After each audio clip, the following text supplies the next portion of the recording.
அதான் 8:30 மணிக்கு. என்ன சொல்றாங்க? அதாவது வந்து அவருக்கு உடம்பு சரியில்லை, ஆஸ்பத்திரியில் சேர்த்தி இருக்குது. ಬೆಳಗ್ಗೆ 8 ಫಸ್ಟ್ ಫೋನ್ ಬರುತ್ತೆ. ಇದನ್ನ ಸ್ವಲ್ಪ ದಯವಿಟ್ಟು ಎಲ್ಲರೂ ಕೂಡ ಗಮನಿಸಬೇಕು. ಇಲ್ಲಿ ವಿಚಾರ ಗೊತ್ತಾಗುತ್ತೆ. 8:30 ಮಣಿಗೆ ಕರೆಕ್ಟ್. ಜೈರಾಮಾನಂದನಿಗೆ ನಿತ್ಯಾನಂದ ಕರೆ ಮಾಡ್ತಾನೆ. ನಿಕ್ಸನ್ ಅವನಿಗೆ ಸೀರಿಯಸ್ ಆಗಿದೆ, ಸೊ ಎಲ್ಲರನ್ನು ಹೊರಡಿಸ್ಕೊಂಡು ನೀವು ಬೆಂಗಳೂರಿಗೆ ಬನ್ನಿ ಅಂತ. ಬೆಳಿಗ್ಗೆ 8:30ಕ್ಕೆ ಬರ್ತಕ್ಕಂಥ ಕರೆ ಇದು. ಓಕೆ, ಆ ನಂತರ ಇವರೆಲ್ಲರೂ ಕುಟುಂಬಸ್ಥರಾಗಿ ಎಲ್ಲ ಹೊರಡ್ತಾರೆ. ಇವ್ ಆಂಬ್ರೋಸ್ ಅವ್ರನ್ನೆಲ್ಲ ಕರ್ಕೊಂಡು ಹೊರಡ್ತಾರೆ. ಆ ಹೋಗ್ಬೇಕಾದ್ರೆ ಅಂದಿವೆ ಇನ್ನೊಂದು ಕಾಲ್ ಬರುತ್ತೆ. ಸೊ ಅದು ಎಷ್ಟು ಗಂಟೆಗೆ ಬಂತು ಸರ್? ಸೆಕೆಂಡ್ ಕಾಲ್ ಎಷ್ಟು ಗಂಟೆಗೆ ಬಂತು? ಎರಡನೇ ಫೋನ್ அது வந்து ஒரு 10 மணிக்கு வருதுங்க. ஒரு ஏதோ 1 மணி நேரம் 1.25 மணி நேரம் வித்தியாசம் வந்து ஆள் வந்து காலமாயிட்டாரு. அதனால வந்து நீங்க வந்து உடனடியாக அம்மா அப்பா சொல்லி ஒரு கார் எடுத்துட்டு வந்துருங்க அப்படின்னு சொன்னாரு. அந்த மரண செய்தி சொல்ல வேண்டாங்க. ಎಷ್ಟು ಗಂಟೆಗೆ ಅಂತ ಹೇಳ್ತಾರೆ? 10 ಗಂಟೆಗೆ ಕರೆಕ್ಟ್ ಆಗಿ ಅವರು ಇನ್ನೊಂದು ಕರೆ ಬರುತ್ತೆ. ನೋಡಿ, ಮೊದಲನೇ ಕರೆ ಬಂದಾಗ 8:30 ಫೋನ್ ಮಾಡಿದ್ದು ನಿತ್ಯಾನಂದ. ಇದೇ ಜೈರಾಮಾನಂದ ಅವರಿಗೆ ಫೋನ್ ಮಾಡ್ತಾರೆ. ನಿತ್ಯಾನಂದ ಫೋನ್ ಮಾಡಿ ನಿಕ್ಸನ್ಗೆ ಸೀರಿಯಸ್ ಆಗಿದೆ, ಎಲ್ಲರೂ ಹೊರಟು ಬನ್ನಿ ಅಂತ ಕರೀತಾನೆ. ಇವರೆಲ್ಲರೂ ಕೂಡ ರೆಡಿಯಾಗಿ ಹೊರಟ ಮೇಲೆ 10 ಗಂಟೆಗೆ ಮತ್ತೊಂದು ಕರೆ ಬರುತ್ತೆ. ಆ ಕಾಲ್ ಮಾಡಿದ್ದು ಕೂಡ ನಿತ್ಯಾನಂದ. ಅದರಲ್ಲಿ ಆತ ಹೇಳ್ತಾನೆ ನಿಕ್ಸನ್ ಸತ್ತು ಹೋಗ್ಬಿಟ್ಟಿದ್ದಾನೆ ಅಂತ. ಸೊ 1.5 ಗಂಟೆಗಳ ಅವಧಿ. ಮೊದಲನೇ ಕಾಲ್ ಬಂದಿದ್ದು 8:30ಗೆ, ಎರಡನೇ ಕಾಲ್ ಬಂದಿದ್ದು 10 ಗಂಟೆಗೆ. ನಾನು ಯಾಕೆ ಇದನ್ನ ಬಹಳ ಒತ್ತಾಯಪೂರ್ವಕವಾಗಿ ಹೇಳ್ತಾ ಇದ್ದೀನಿ ಅಂತಂದ್ರೆ, ಇದಾದ ನಂತರ ಇವರೆಲ್ಲ ಬೆಂಗಳೂರಿಗೆ ಬಂದ ಮೇಲೆ ಆತನನ್ನ ಸೇರಿಸಿದಂತಹ ಹಾಸ್ಪಿಟ್ಲು ಭಗವಾನ್ ಮಹಾವೀರ್ ಹಾಸ್ಪಿಟಲ್.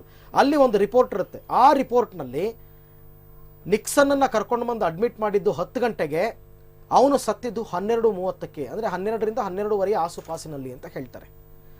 ಸೊ ಹಾಸ್ಪಿಟ್ಲಲ್ಲಿ ಇರ್ತಕ್ಕಂಥ ಡಾಕ್ಯುಮೆಂಟು 10ರಿಂದ 12:30. ಇವನು ಫೋನ್ ಮಾಡಿರೋದು 10 ಗಂಟೆಗೆ ಹೇಳ್ಬಿಟ್ಟಿದ್ದಾನೆ. ಅಂದರೆ ಆಸ್ಪತ್ರೆಗೆ ತರೋ ಅಷ್ಟೊತ್ತಿಗೆ ಅವನು ಸತ್ತೋಗಿದ್ನಾ?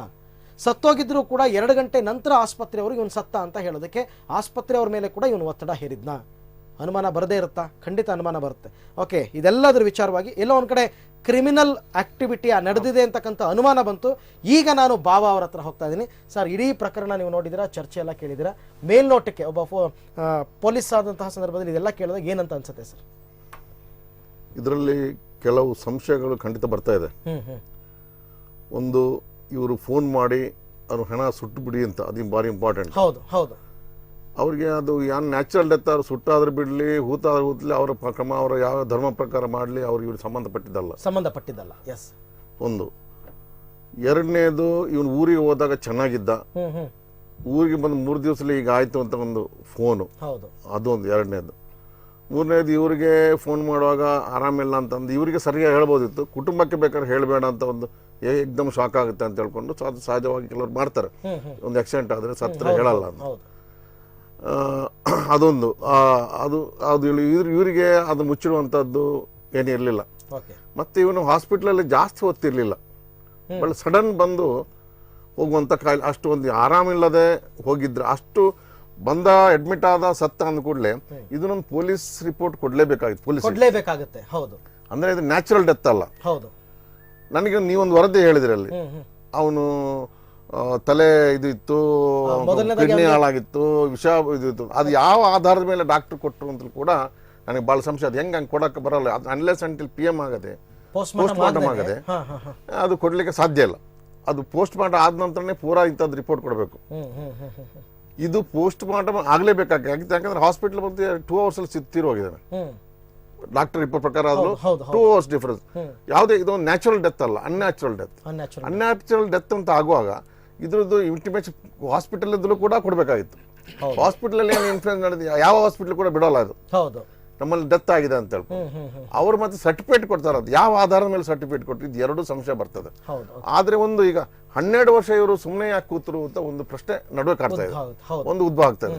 ಅದು ಯಾಕೆ ಸುಮ್ಮನೆ ಕೂತರು? ಅದಕ್ಕೆ ಕೊನೆಯ ಪ್ರಶ್ನೆ ಕೇಳಿದ್ದೇನಂತಂದ್ರೆ, ನಿಕ್ಸನ್ ಕುಟುಂಬದವರ ಮೇಲೆ ಏನಾದರೂ ಅವನು ಒತ್ತಡ ಹಾಕಿದ್ನಾ? ಅದು ಇರ್ಬೋದು. ಆದ್ರೆ ಇದೆಲ್ಲ ಸ್ಪೆಷಲಿ ಈ ಜೈನ್ ಹಾಸ್ಪಿಟಲ್ ಬಂದ ನಂತರ it is there duty, bound on duty to give intimation to the ಪೊಲೀಸರು ತಿಳಿಸಲಿಲ್ಲ. ಒಂದು. ಎರಡನೇದು, ಸುಟ್ಟು ಬಿಡಿ ಅಂತ ಹೇಳುವಂತ ಅವಶ್ಯಕತೆ ಖಂಡಿತ ಇರಲಿಲ್ಲ. ಅದು ಬಹಳ ಬಹಳ ಇಂಪಾರ್ಟೆಂಟ್ ಅದು. ಆಯ್ತಾ? ಮತ್ತೆ ಸ್ವಾಮಿಗಳು ಹೇಳೋ ಪ್ರಕಾರ ಈ ಸ್ವಾಮಿ ಮೊದಲು ಓಶೋ ಇದರಲ್ಲಿ ಓಶೋ ಇಲ್ಲಿ ಇರುವಾಗ ಒಂದು ಅಲ್ಲಿ ಪದ್ಧತಿನೇ ಬೇರೆ, ಕಲ್ಚರೇ ಬೇರೆ, ಅಲ್ಲಿ ಆಶ್ರಮದ್ದು ಮಾಡ್ಕೊಂಡು ಅದಕ್ಕೂ ಇದಕ್ಕೂ ಆಶ್ರಮ ಈ ಆಶ್ರಮ ಬಹಳ ಡಿಫರೆನ್ಸ್ ಇದೆ. ಓಶೋ ಧ್ಯಾನ ಕೇಂದ್ರದ ಲೆಕ್ಕಾಚಾರಣೆ ಬೇರೆ, ಬೇರೆ ಬಿಡದೆ ನಿತ್ಯಾನಂದ ಆಶ್ರಮ ಬೇರೆ. ಇದೆಲ್ಲ ಒಂಥರ ಜನರಿಗೆ ಮೋಸ ಮಾಡುವಂತಹದ್ದು ಖಂಡಿತ ಎದ್ದು ಕಾಣ್ತದೆ. ಅವ್ನು ಓಶೋಕ್ ಹೋದ ಅವ್ನು ಏಕ್ದಮ್ ಇಲ್ಲಿ ಹಿಂಗಾಗಿ ಬಂದ ಯಾಕೆ ಮಾಡೋದು, ಯಾಕೆ ಇದರಲ್ಲಿ ಏನೋ ಇದು ಈ ಒಂಥರ ಜನರಿಗೆ ಮೋಸ ಮಾಡೋದು, ಜನರ ಒಂದು ಇದರ ಮೇಲೆ ಅವ್ರ ಮನೋಭಾವನೆ ಮೇಲೆ ಆಟ ಆಡೋದು, ಇದೆಲ್ಲ ಬಹಳ ಎದ್ದು ಕಾಣ್ತಾ ಇದೆ ಇದ್ರಲ್ಲಿ. ಇಲ್ಲಿ ಇನ್ನೊಂದು ಪ್ರಶ್ನೆ, ನೀವು ಇನ್ನೊಂದು ಪಾಯಿಂಟ್ ನೀವು ಗಮನಿಸಲಿಲ್ಲ ಅಂತ ಅನ್ಸುತ್ತೆ. ಇವರಿಗೆ ಡೆಡ್ ಬಾಡಿಯನ್ನು ಹಸ್ತಾಂತರ ಮಾಡ್ತಾರಲ್ಲ, ಹಸ್ತಾಂತರ ಮಾಡಿದಾಗ ಹಾಸ್ಪಿಟಲ್ ಇಂದ ಈ NOC ಅಂತ ಕೊಡ್ತಾರಂತೆ, ನಿಜನಾ ಸರ್ ಅದು? ಅಂದ್ರೆ ಈ ರಾಜ್ಯದಿಂದ ನೀವು ಅಲ್ಲಿಗೆ ತಗೊಂಡು ಡೆತ್, ಈಗ ಡೆಡ್ ಬಾಡಿ ತಗೊಂಡು ಹೋಗುವಾಗ ನ್ಯಾಚುರಲ್ ಡೆತ್, ಅನ್ಯಾಚುರಲ್ ಡೆತ್ ಅಂತಂದ್ರೆ ಅದನ್ನ ನಿಲ್ಲಿಸ್ತಾರೆ ಪೊಲೀಸರು. ಇದು ಇಲ್ಲ ಆ ಕಾಯಿಲೆ ಆಗಿ ಸತ್ತ ಅಥವಾ ಬೇರೆ ಸತ್ತ ಅಂತ ಕೊಟ್ಟರೆ ಆಯ್ತು ಡೆಡ್ ಬಾಡಿ ಅಂತ ಹೇಳ್ಕೊಂಡು ಡಾಕ್ಟರ್ ಕಡೆ ಸರ್ಟಿಫಿಕೇಟ್ ಕೊಟ್ರೆ ಅದು ಕೊಟ್ರೆ ಈಸಿ ಆಗುತ್ತೆ ಟ್ರಾನ್ಸ್ಪೋರ್ಟ್ ಮಾಡಕ್ಕೆ. ಅದು ಕೂಡ ಇಲ್ಲಿ ಅಲ್ಲ, ಅದೆಲ್ಲ ಇದೆ ನಮ್ಮ ಹತ್ರ ದಾಖಲೆಗಳು, ಎಲ್ಲವನ್ನು ನಾವು ತೋರಿಸ್ತೀವಿ. ನಾ ಹೇಳಿದ್ನಲ್ಲ, ಟ್ರಾನ್ಸ್ಪೋರ್ಟೇಷನ್ಗೆ ಒಂದು ಪರ್ಮಿಷನ್ ಕೊಟ್ಟರು NOC ಅಂತ, ಅಲ್ಲಿ ಬರ್ದಿರ್ತಕ್ಕಂಥದ್ದೇ ಈ ರಕ್ತದಲ್ಲಿ ವಿಷವಾಗಿದೆ. ಆಮೇಲೆ ಯಾವ್ದ್ರ ಮೇಲೆ ಹೇಳಿದ್ರು ಅವರು 2 hours ಅಲ್ಲಿ ಏನ್ ಟೆಸ್ಟ್ ಮಾಡಿದ್ರು, ರಕ್ತದಲ್ಲಿ ವಿಷ ಹೆಂಗಾಯ್ತು, ಕಿಡ್ನಿಯಲ್ಲಿ ಹೆಂಗ್ ಗೊತ್ತಾಯ್ತು, ಮತ್ತೆ ತಲೆ. ಸೊ ಇಲ್ಲಿ ಹಾಸ್ಪಿಟಲ್ ಅವರ ವೈಫಲ್ಯನು ಎದ್ದು ಕಾಣ್ತಾ ಇದೆ, ಅವರು ತಪ್ಪಾಗಿದೆ. ಹಾಸ್ಪಿಟಲ್ ಖಂಡಿತ ನನಗೆ ಇದು 2 hours ಅಲ್ಲಿ ಬಂದ, ಓನ್ಲಿ 2 hours ಇದ್ದಿದ್ದು. ಒಂದು 10 ದಿವಸ ಇದ್ದು ಅವರು ನೋಡ್ಕೊಂತ ಇದ್ರೆ, ಅನಾಲಿಸ್ ಮಾಡ್ತಿದ್ರೆ, ಕೆಮಿಕಲ್ ಟೆಸ್ಟ್ ಮಾಡ್ತಾ ಇದ್ರೆ, ಏನಾದ್ರು ಬೇರೆ ಬಯೋಲಾಜಿಕಲ್ ಟೆಸ್ಟ್ ಮಾಡ್ತು ಏನಾದ್ರು ಇದ್ರೆ ಅಂತಂದ್ರೆ ಅದ್ರ ಮೇಲೆ ಏನಾದ್ರು ಒಂದು ವರದಿ ಕೊಡಬಹುದು, ಕಾಯಿಲೆ ಇತ್ತು. ಆಮೇಲೆ ನಿಮ್ಮ ಅನುಭವದ ಆಧಾರದಲ್ಲೇ ಕೇಳ್ತೀನಿ ನಾನು, ಈಗ ಹಾಸ್ಪಿಟಲ್ ಅಲ್ಲಿ ನ್ಯಾಚುರಲ್ ಡೆತ್ ಆದಾಗ ಬಾಡಿಯನ್ನ ಕೊಡೋ ರೀತಿಗೂ ಅನ್ಯಾಚುರಲ್ ಡೆತ್ ಆದಾಗ ಬಾಡಿಯನ್ನ ಕೊಡೋ ರೀತಿಗೂ ವ್ಯತ್ಯಾಸ ಇರುತ್ತೆ. ಯಾಕೆಂದ್ರೆ ಅನ್ಯಾಚುರಲ್ ಡೆತ್ ಆದಾಗ PM ಆಗಿರುತ್ತೆ, ಅದನ್ನ ಹೊಲ್ದಿರ್ತಾರೆ ಸುತ್ತ ಬಟ್ಟೆನಲ್ಲಿ, ಆ ರೂಪದಲ್ಲೇ ಈತನನ್ನು ಕೊಟ್ಟಿರೋದಂತೆ. ಜೊತೆಗೆ ತಲೆಗೆ ಬ್ಯಾಂಡೇಜ್ ಸುತ್ತಿದ್ರು ಅಂತ ಹೇಳ್ತಾರೆ. ಇವರೇ ನೋಡಿರ್ತಕ್ಕಂಥದ್ದು, ತಲೆಗೆ ಬಲವಾದ ಬ್ಯಾಂಡೇಜ್ ಸುತ್ತಿದ್ರಂತೆ. ತಲೆಗೆ ಪೆಟ್ಟಾಗಿರ್ಬೇಕು. ಅದರ್ವೈಸ್ ಎಲ್ಲ PM ಮಾಡಿದ್ರೆ ತಲೆ ಇದು ಮಾಡ್ತಾರೆ, ತಲೆಯಲ್ಲಿ ಏನು ಗಾಯ ಆಗ್ತದೆ, ಅಲ್ಲಿ ಏನೋ ಮುಚ್ಚುವಂತದ್ದು ಮಾಡಿರ್ಬೋದು. ಇಲ್ಲಿ PM ಅಂತೂ ಆಗಿಲ್ಲ. PM ಆಗದೆ ತಲೆಗೆ ಗಾಯ. ಸರ್, ಡೆತ್ ಸರ್ಟಿಫಿಕೇಟ್ ನಾವು ಅಲ್ಲಿ ಪ್ರೊಡ್ಯೂಸ್ ಮಾಡ್ತಾ ಇದೀವಿ ನೋಡಿ ಸರ್, ತೋರಿಸ್ತಾ ಇದೀವಿ. ಅಲ್ಲೂ ಕೂಡ ಬೆಳಿಗ್ಗೆ 10 ಗಂಟೆ ಅಂತಾನೆ ಹಾಕಿದ್ದಾರೆ. ಸೊ ಅಲ್ಲೂ ಕೂಡ ಅನುಮಾನ ಮೂಡೋದಕ್ಕೆ ಸಾಧ್ಯತೆ ಇದೆ ನೋಡಿ. 10 ಗಂಟೆಗೆ ಅಡ್ಮಿಟ್ ಆಗಿದ್ದು, 12:30ಕ್ಕೆ ಸತ್ತಿದ್ದು ಅಂತ ನೋಡಿ. ಅಲ್ಲಿ ಆ ಕಡೆ ಸೈಡ್ ನಲ್ಲಿ ಇಲ್ಲಿ ಇವರಿಗೆ ಫೋನ್ ಮಾಡಿದ್ರೆ 10 ಗಂಟೆ ಡೆಡ್ ಬಾಡಿ ಸತ್ತು ಹೋಗಿದ್ದಾರೆ. ಅಲ್ಲಿ ಅನುಮಾನ ಬರ್ತಕ್ಕಂಥದ್ದು 10 ಗಂಟೆಗೆ ಇವ್ರಿಗೆ ಫೋನ್ ಬಂದಾಗ ಸತ್ತು ಹೋಗಿದ್ದಾರೆ ಅಂತಾನೆ ಹೇಳಿದಾನೆ. ಹಾಸ್ಪಿಟ್ಲ್ ರೆಕಾರ್ಡ್ ಮತ್ತೆ ಡೆತ್ ಸರ್ಟಿಫಿಕೇಟ್ ಪ್ರಕಾರ ಅವನು ಹಾಸ್ಪಿಟ್ಲ್ ಅಡ್ಮಿಟ್ ಆಗಿದ್ದು 10 ಗಂಟೆಗೆ, ಸತ್ತಿದ್ದು 12:15 ಅಂತ. ಹೌದು, ಇದರಲ್ಲಿ ಇದು ಭಯಂಕರ ಬಹಳ ಸ್ವಲ್ಪ ಡಿಲೇ ಬಿಟ್ರೆ ಅಂತಂದ್ರೆ ಒಂದು ಇದು ರೀಸನ್ ಒಂದು ನಮ್ಗೆ ಬಿಟ್ರೆ ಅಂತ ಅಂದ್ರೆ ಅದ್ರ ಬಗ್ಗೆ ನಾವು ತಿಳ್ಕೊಬೇಕಾಗುತ್ತೆ.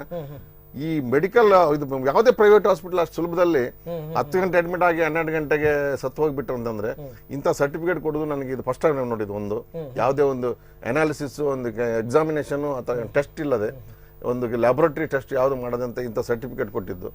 ಎರಡನೇದು ಇಲ್ಲಿ 10 ಗಂಟೆಗೆ ಇವರು ಸ್ವಾಮಿ ತಿಳಿಸ್ತಾರೆ ಇಲ್ಲಿ. ಹೌದು, ಅನುಮಾನ ಮಾಡುತ್ತೆ ಸರ್. ಇವಾಗ ಸ್ವಾಮಿ ತಿಳಿಸಿರ್ತಾರೆ 10 ಗಂಟೆ ತೀರಿ ಹೋಗಿದ್ದಾರೆ ಅಂತ. ಮುಂದೇನು ಅಂತ ನಿಮ್ಮನ್ನ ನಾನು ಕೇಳ್ಬಿಡ್ತೀನಿ ಸರ್. ಇವಾಗ ಅವ್ರಿಗೇನೋ 12 ವರ್ಷದಿಂದ ಅವ್ರು ಯಾಕೆ ಸುಮ್ಮನಿದ್ರು ಅಂತ ಅದನ್ನ ಆಮೇಲೆ ಕೇಳ್ತೀನಿ ಅವ್ರ ಹತ್ರ, ಒತ್ತಡ ಇತ್ತಾ ಏನು ಅಂತ.